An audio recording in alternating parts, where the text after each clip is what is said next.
दोस्तों, आज मैं आपको भगवान शंकर की बड़ी ही अद्भुत कहानी सुनाने जा रही हूँ। एक बार भगवान भोलेनाथ पृथ्वी लोक पर भ्रमण के लिए गए तो उन्होंने एक युवा को देखा। वह ईश्वर को दोष देता जा रहा था। वह अपने जीवन से निराश था और दुखी था। तब भगवान शंकर बौद्ध भिक्षु का रूप धारण करके उस युवा के असली दुख के बारे में ज्ञान देते हैं। तो चलिए इस कहानी के माध्यम से समझते हैं कि असली दुख क्या होता है।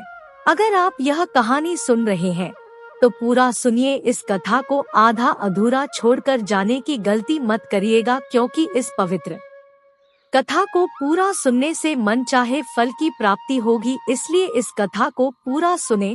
आप शिव भक्त हैं तो भोलेनाथ का अनादर ना करे। सुख और दुख एक ही सिक्के के दो पहलू हैं। यह बात तो आपने सुनी ही होगी। सुख और दुख हमारे जीवन में लगातार आते ही रहते हैं और हमें लगता है कि हमारे जीवन में हजारों दुख हैं, हजारों समस्याएं हैं। लेकिन अगर आप वास्तविक तौर पर देखें, अगर आप इस बात को अच्छी तरह से समझे तो आप यह समझ पाएंगे कि हमारे जीवन में केवल एक ही दुख होता है। और दुख क्या है वो हम इस कहानी के माध्यम से जानेंगे, और उस दुख का निवारण, उस दुख का समाधान क्या है वो भी हम इस कहानी में ही जानेंगे। तो इस कहानी के अंत तक जरूर बने रहिए। एक समय की बात है। एक गांव में एक व्यक्ति रहता था। उसका नाम मोनू था। वह बड़ा आलसी था और अपने जीवन से बहुत निराश था, और उसका कारण यह था कि उसने अब तक अपने जीवन में कुछ भी हासिल नहीं किया था। वह कुछ भी नहीं करता था। उसके घर वाले भी इस बात से बहुत परेशान रहते थे। वे चाहते थे कि वह बाहर जाकर कुछ अच्छा काम करे, कोई अच्छी नौकरी कर ले, लेकिन वह उनकी एक नहीं सुनता था। उसके घर वाले दूसरों का उदाहरण देकर उसे ताने मारते थे, उसे तरह तरह की बातें कहते थे, लेकिन उसे कोई फर्क नहीं पड़ता था। जबकि उसके सारे दोस्त कामयाब हो चुके थे। कोई अच्छा व्यापार कर रहा था तो कोई अच्छी नौकरी कर रहा था, जिस कारण जब भी वो लोग मिलते तो वे लोग अपनी बढ़ चढ़कर बढ़ाई किया करते। लेकिन मोनू कुछ नहीं करता था, जिस कारण जब भी कोई उससे पूछता कि तुम क्या कर रहे हो तो वह कुछ नहीं कह पाता। उसे यह कहने में बहुत शर्म महसूस होती थी कि वह कुछ नहीं करता। वो हमेशा सबसे केवल एक ही बात कहता था कि मैं कोशिश कर रहा हूँ, लेकिन उसकी कोशिशों का कोई भी फल किसी को नजर नहीं आ रहा था। देखते ही देखते अब ऐसा समय आ चुका था कि मोनू सभी से मुंह छिड़ाता फिरता ताकि कोई उससे यह ना पूछ ले कि तुम क्या करते हो, जिस कारण वह कभी किसी के सामने भी नहीं आता था। धीरे धीरे उसका मन दुखी होने लगा था। वह बहुत निराश रहने लगा था। उसे अब ऐसा प्रतीत होता था मानो वह इस धरती पर बोझ है, जिस कारण वह अपने आप को बहुत अकेला महसूस करता, बहुत तन्हा महसूस करता। एक दिन तो उसके मन में ये भी विचार उत्पन्न होने लगे कि मेरे हाथों में कुछ नहीं है तो मैं क्या कर सकता हूँ। अकेले बैठकर वह रोता रहा और भगवान को दोष देता रहा। एक दिन छुपता छुपाता वह घर से निकलकर कहीं जा रहा था। तभी उसने रास्ते में देखा कि एक बौद्ध भिक्षु लोगों को प्रवचन दे रहे हैं और प्रवचन में वह दुख की बातें कर रहे हैं। मोनू कुछ देर के लिए अपना मुंह छुपाकर वहीं पर खड़ा हो गया ताकि उसे कोई देख ना ले, और चुपचाप वह उन बौद्ध भिक्षु की बातें सुन रहा था। बौद्ध भिक्षु सभी को प्रवचन में कह रहे थे कि दुख हमारा सबसे बड़ा साथी है। दुख हमें अपने जीवन के बारे में समझाता है और हमें सही जीने का तरीका बताता है। यह हमारे गुरु की तरह है जिससे हमें सीखना चाहिए। आप चाहे तो जीवन में अपने दुखों को अपना गुरु बना सकते हैं और उससे सीख सकते हैं, या फिर आप चाहे तो अपने दुखों पर बैठकर रो सकते हैं, लेकिन इससे आपको कोई लाभ नहीं मिलेगा, बल्कि आप दिन पर दिन और कमजोर होते जाएंगे, निराश होते जाएंगे। मोनू छुप छुपकर उन बौद्ध भिक्षु की ये सारी बातें सुन रहा था। जैसे ही उपदेश खत्म हुआ, वह उन बौद्ध भिक्षु के पास पहुंचा। उन्हें प्रणाम करके वह कहता है, हे महात्मा, अभी आप कुछ देर पहले दुख को गुरु बता रहे थे। आप कह रहे थे कि दुखों से हमें सीखना चाहिए, हमें उन्हें अपना गुरु बनाना चाहिए, लेकिन मैं भी तो अपने दुखों से परेशान हूँ। अपने जीवन से परेशान हूँ। मैंने अब तक जो दुख झेला है, मुझे तो कभी ऐसा प्रतीत नहीं हुआ कि मेरे दुख मुझे कुछ सिखा रहे हैं, बल्कि मुझे तो हमेशा यही लगता है कि वो मुझे पीड़ा दे रहे हैं, तकलीफ दे रहे हैं। पर दुख की पीड़ा बहुत भयंकर होती है, ऐसा लगता है अब इसके बाद हमारा जीवन समाप्त हो जाएगा। इसके बाद हमें कुछ नहीं मिलने वाला, और यहाँ तक कि हमें मृत्यु भी उसके सामने कम लगती है। जब लोग ताने मारते हैं, जब लोग यह कहते हैं कि तुम क्या कर रहे हो, तो मन को बहुत ठेस पहुँचती है और मैं उनसे कुछ नहीं कह पाता। मोनू की यह सारी बातें सुनकर वह बौद्ध भिक्षुक उससे कहते हैं, बेटा तुम्हें क्या दुख है और तुम दुख के बारे में ऐसी बातें क्यों कर रहे हो। मोनू ने अपने ऊपर बीती हुई सारी बातें उन बौद्ध भिक्षु को बता दी और कहने लगा, हे महात्मा, क्या आपके पास मेरे दुख का कोई समाधान है। सोनू की यह बात सुनकर वो बौद्ध भिक्षु मुस्कुराने लगे और मोनू से कहते हैं, बेटा जब तुम्हारे जीवन में कोई असली दुख आए तब तुम मेरे पास आना, मैं इसका समाधान तुम्हें अवश्य बताऊंगा। उन बौद्ध भिक्षु की यह बात सुनकर मोनू थोड़ा सा अचरज में पड़ गया। उसे यह समझ नहीं आ रहा था कि क्या उसने अब तक जो दुख झेला है वह असली दुख नहीं है। उसने जो अब तक पीड़ाएं सही है, जो ताने सही हैं, जो तकलीफें उठाई है, क्या वह असली दुख नहीं है। आगे वह मन ही मन अपने आप से कहता है, जब मुझे मेरे अपने ही नहीं समझ पाए तो यह बौद्ध भिक्षु मुझे क्या समझेंगे। इतना सोचकर वह वहां से चला गया। सभी लोगों के ताने सुनकर मोनू बहुत थक चुका था, तो बहुत निराश हो चुका था, जिस कारण उसने निर्णय लिया कि वह अब कुछ करके दिखाएगा। उसने अपने पिता से थोड़ा सा रुपया लिया और उस रुपए से उसने एक व्यापार शुरू किया। उसके पिता बहुत खुश थे कि कम से कम मेरा बेटा कुछ करने का प्रयास तो कर रहा है, लेकिन उसे व्यापार में कोई सफलता नहीं मिल रही थी, जिस कारण वह बहुत ही हताश हो चुका था। वह बहुत निराश हो चुका था। उसे यह समझ नहीं आ रहा था कि वह क्या करे, किस तरह से अपने व्यापार को आगे बढ़ाए। तभी उसके पिता ने उससे कहा, बेटा कोई बात नहीं, इसी तरह से प्रयास करते रहो, आज नहीं तो कल सफलता अवश्य मिलेगी। मोनू ने अपने पिता की बात मानी और अपने व्यापार में और भी कड़ी मेहनत करने लगा। धीरे धीरे उसे सफलता मिलने लगी और फिर उसने रफ्तार पकड़ ली। देखते ही देखते केवल 3 सालों के अंदर वह एक बहुत बड़ा व्यापारी बन गया। अब उसके पास धन दौलत की कोई कमी नहीं थी।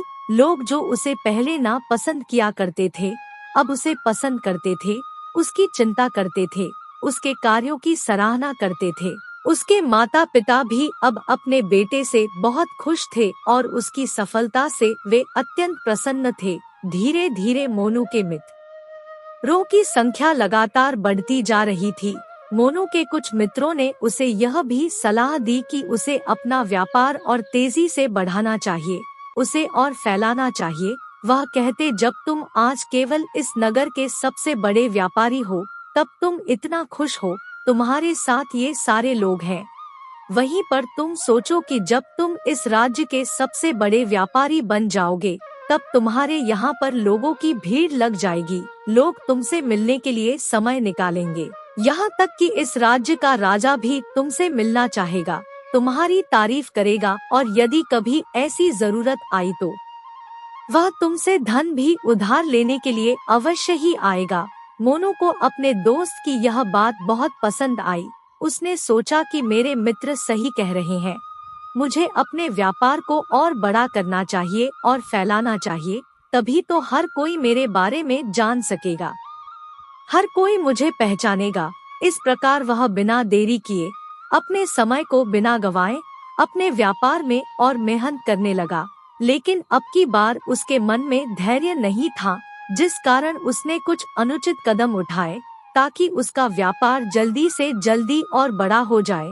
उसने कई लोगों से अधिक मात्रा में धन उधार ले लिया, जिससे उसके ऊपर अब काफी कर्ज हो चुका था। और इतना ही नहीं, वो यहाँ पर भी नहीं रुका।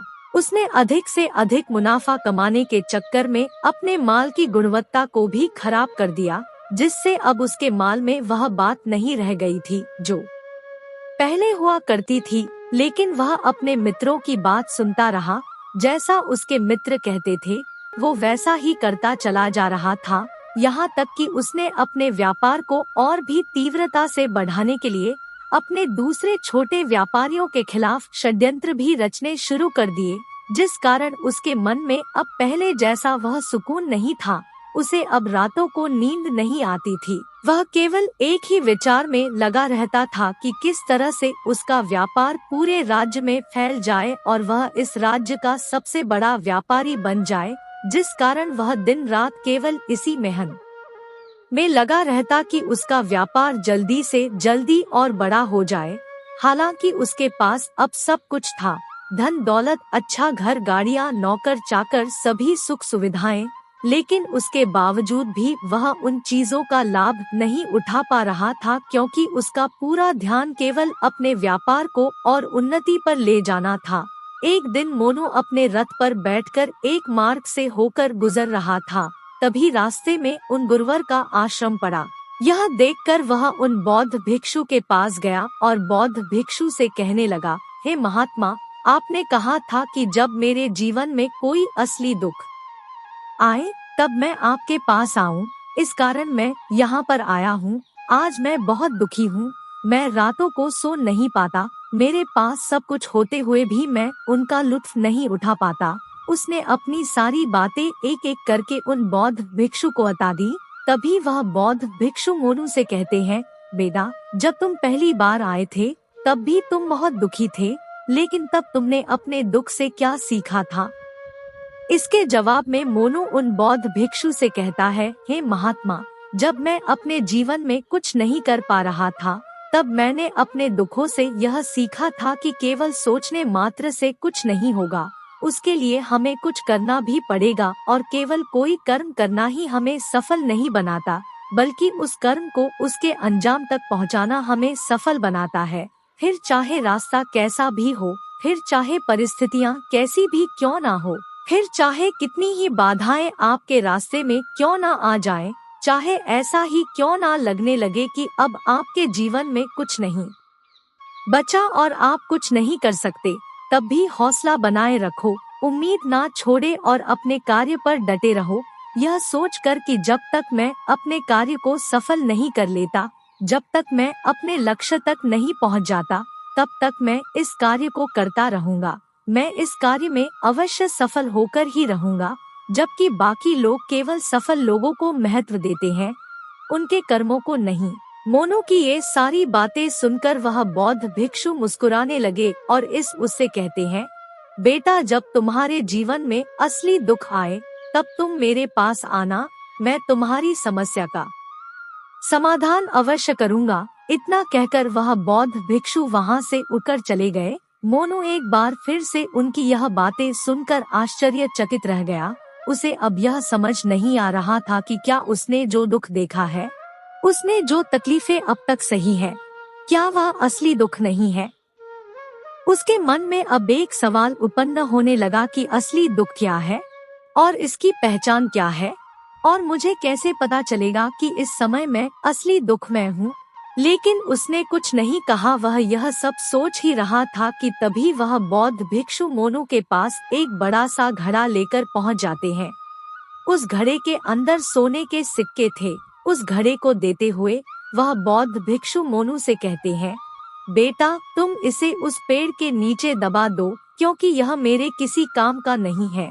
जब मुझे इसकी जरूरत पड़ेगी तब मैं वहाँ से खोदकर इसे निकाल लूँगा, लेकिन अभी के लिए इसे वहाँ पर मिट्टी के नीचे दबा दो। मोनू ने उस बौद्ध भिक्षु की बात मान ली और वो घड़ा उस पेड़ के नीचे जाकर मिट्टी में दबा दिया। इतना करके वह गुरुवर को प्रणाम करता है और वहाँ से वापस अपने घर की ओर लौट जाता है। धीरे धीरे समय बीतता गया। समय के साथ साथ सोनू व्यापार में और भी ज्यादा उन्नति कर चुका था, लेकिन माल की गुणवत्ता अच्छी न होने के कारण अब उसे उसके व्यापार में घाटा होने लगा और धीरे धीरे ऐसा समय आया कि उसका व्यापार पूरी तरह से चौपट हो गया। अब उसके पास कुछ नहीं बचा था, बल्कि उसने जो कर्जे लिए थे वो कर्जे भी अब उसे चुकाने थे। लेकिन वह तो यह सोचकर निश्चिंत था कि उसने जो कुछ भी कर्जे लिए हैं वो कर्जे उसने अपने मित्रों से लिए। है, जिस कारण वह उन्हें लौटाने में थोड़ी देर अवश्य कर सकता है। वह तो यह सोच रहा था कि उसके मित्र उसका बुरे समय पर साथ देंगे, लेकिन सबसे पहले उसके मित्र ही उसे अपना कर्ज वापस लौटाने की मांग करने लगे। तब मोनू को एहसास हुआ कि कोई भी अपना नहीं है। उसने अपने मित्रों से उस कर्ज को लौटाने के लिए थोड़ी सी मोहलत मांगी, लेकिन उसके किसी भी मित्र ने उसे कर्ज लौटाने के लिए वह मोहलत नहीं दी, बल्कि वे लोग उसे जान से मारने की धमकी देने लगे। अपने मित्रों के मुंह से यह सब सुनकर मोनू बहुत ही आश्चर्यचकित रह गया। वह जो कुछ सोच रहा था सब कुछ उल्टा पड़ गया। जिस व्यापार के चलते उसके इतने मित्र बने थे, इतने शुभ चिंतक बने थे, वे सब उससे दूर जाने लगे थे। हर कोई उससे पीछा छुड़ाना चाहता था, कोई भी उसका साथ नहीं देना चाहता था।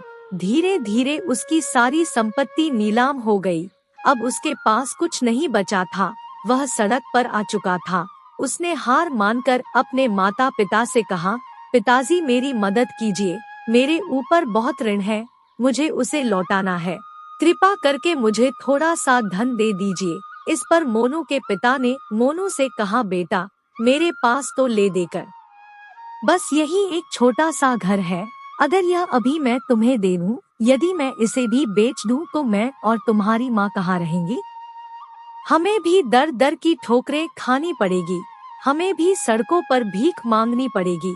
ले देकर अब हमारे पास केवल यही संपत्ति बची है, इसलिए मैं तुमसे क्षमा मांगता हूँ।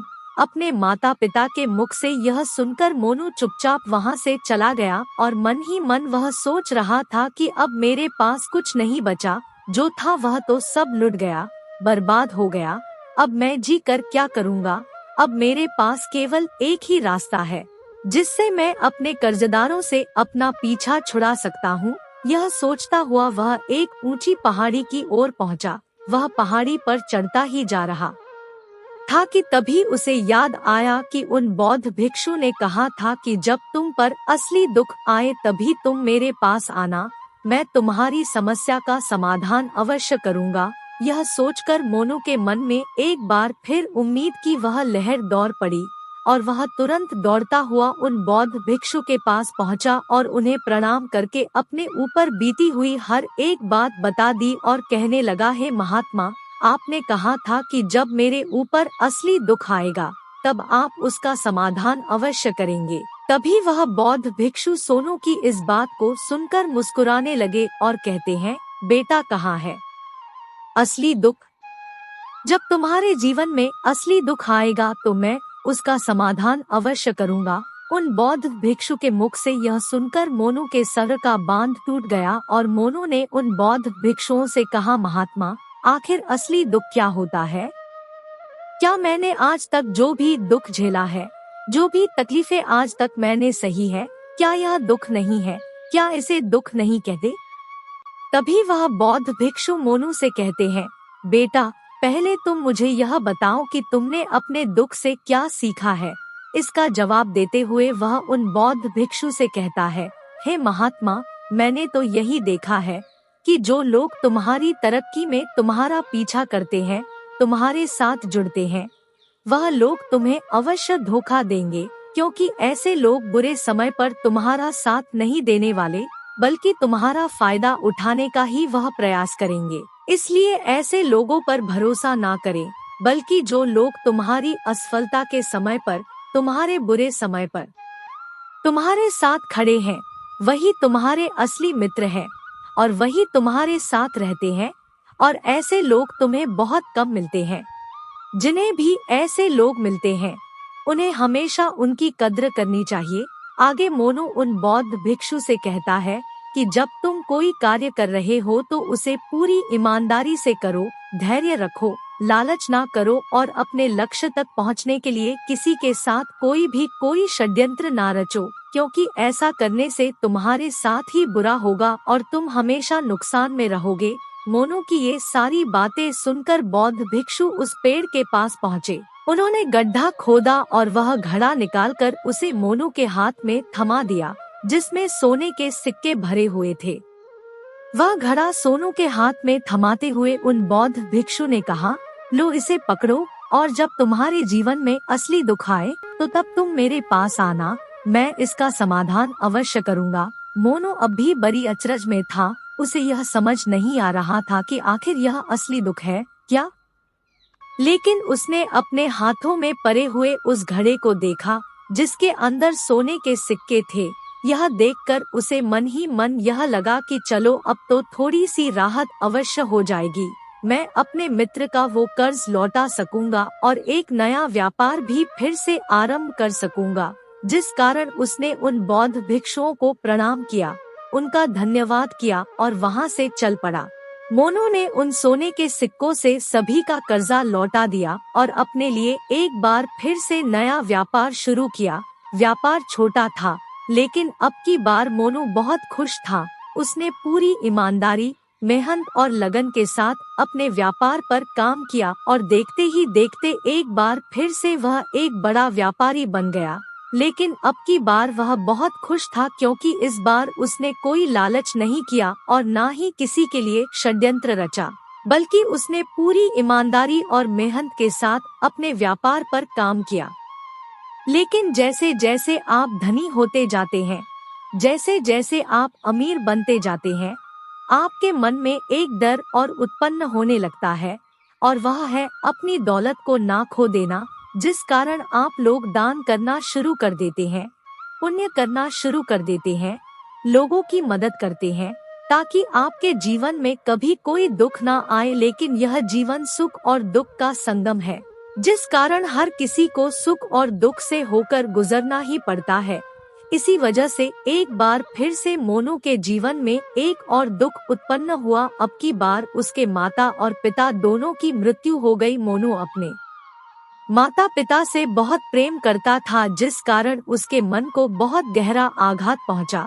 जब आखिरी बार वह उन्हें देख रहा था तो उसके मन में हजारों सवाल उत्पन्न होने लगे।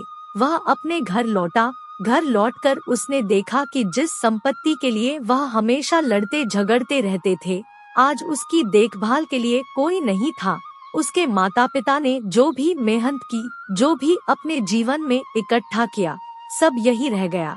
लेकिन अब सब कुछ खत्म हो चुका था और मोनू का मन अब बहुत बेचैन हो रहा था।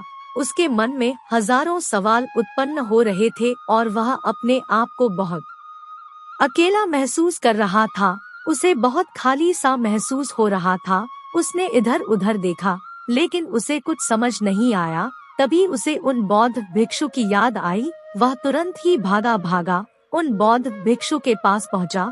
उसे देखते ही उन बौद्ध भिक्षु ने मोनू से सवाल किया और कहा, क्या बात है बेटा, क्या कोई दुख फिर से आया है?